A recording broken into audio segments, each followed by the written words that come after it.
Hello friends, I am Professor Sushant Moite, working as a head of electrical department in Praveen Patil Polytechnic.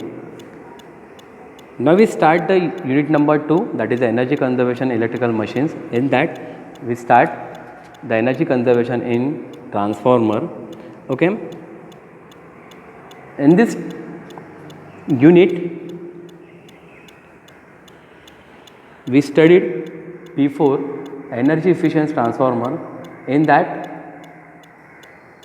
the types of energy efficient transformer is amorphous transformer, and the second one is the epoxy resin cast transformer, or it is called as a dry type transformer.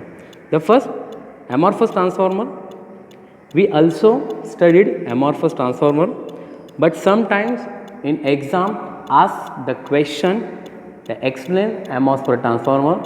Okay, that time you write the total description of the amorphous transformer, which is already shown in previous video. The next one, what is the advantages and disadvantages of amorphous transformer? In advantages, the hysteresis loss, which is created in or which is provided in core of the transformer in less due to the amorphous core. Eddy current loss is also less. Temperature rise is also less. Up to 70% energy saving using amorphous metal than conventional metal.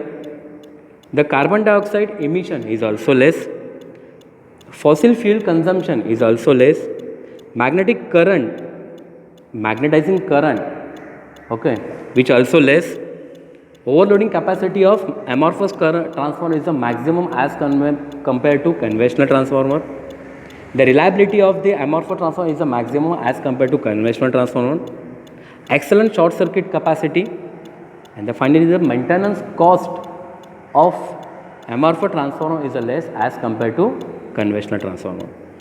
The disadvantages of amorphous core transformer are the small thickness of core stamping, large core size, resistivity is 2 to 3 times more than silicon steel, losses are 25% more than CRGO, flux density is less than CRGO, large overall cost, it can be used up to 10 MVA, and the more insulating oil. Normally in industry or in large industry we use the conventional transformer because the size of amorphous transformer is up to 10 MVA. So in large industry the size of transformer is more than 10 MVA, and that's why you use the conventional transformer. Then dry type or epoxy resin cast transformer, this also we studied in previous video.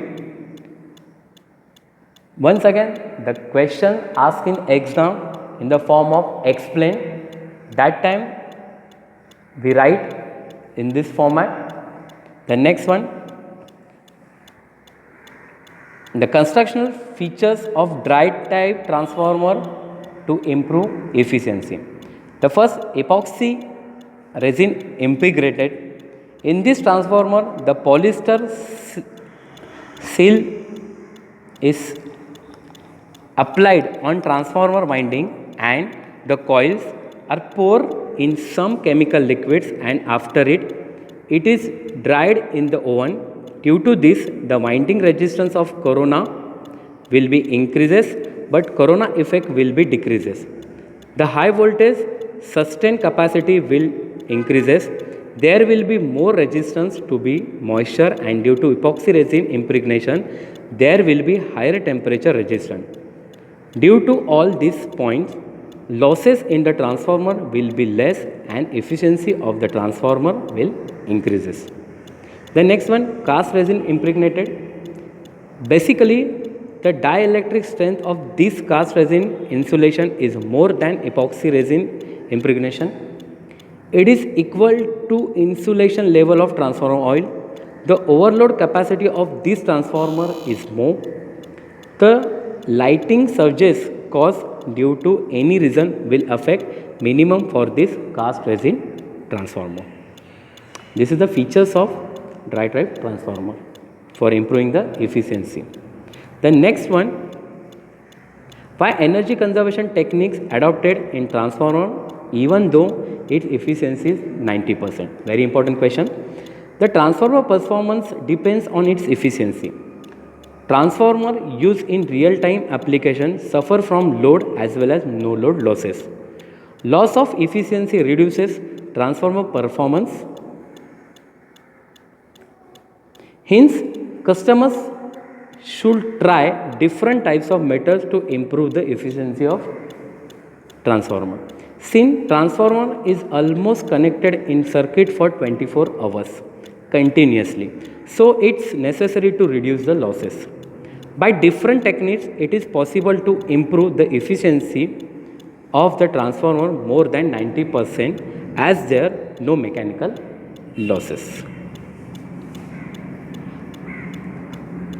Finally, the periodic maintenance in transformer.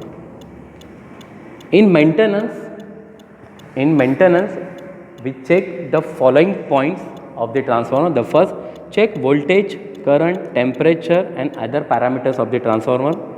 Check the winding resistance of the transformer. Check oil level and dielectric strength of the transformer. Check breather and silica gel of the transformer. Check cooling arrangement of the transformer and check insulation resistance of the transformer. Okay. This is the unit number 2. After completing the unit number 2, if you have any doubts, then you send your questions to me via WhatsApp, mail. Thank you very much.